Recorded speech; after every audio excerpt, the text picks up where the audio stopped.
on l'a vu et on le voit s'accélérer avec la crise du Covid et le confinement, la désertification d'un certain nombre de centres-villes a un impact très dur sur le petit commerce.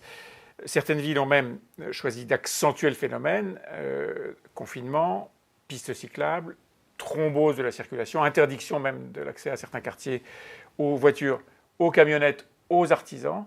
Comment est-ce qu'on fait pour lutter contre ça? Je pense à par exemple ce qui se passe à Paris. Je pense que là, on a un vrai enjeu de société.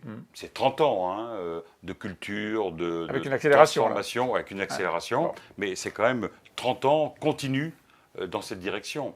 Et un résultat très clair aujourd'hui. Permettez-moi de dire qu'une partie du mouvement des Gilets jaunes, c'est aussi ça. L'abandon des territoires, le fait de ne pas avoir à proximité le service, l'activité économique, le lien social. Oui. Et donc, Premier ministre a signé le 24 août dernier une circulaire pour dire d'abord dans un premier temps moratoire sur la grande distribution en périphérie.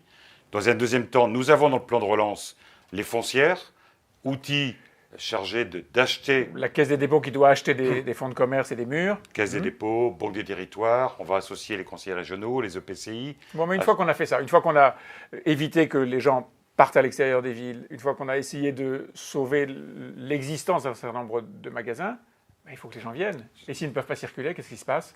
Et il faut naturellement qu'on mette en place, dans les villes moyennes, des parkings à toute proximité, la possibilité comme de se déplacer avec des véhicules propres. Il est évident que quand il n'y a pas de parking, il n'y a pas de business. C'est quelque chose de connu depuis très longtemps.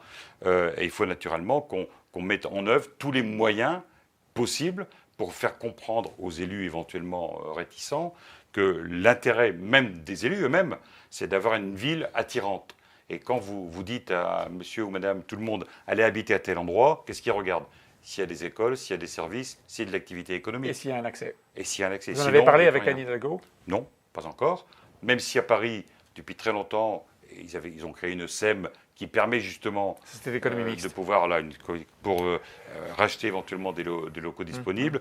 Mais c'est vrai qu'aujourd'hui, cette politique qui vise à exclure la voiture du centre-ville est sûrement un frein à son développement, y compris dans une ville comme Paris.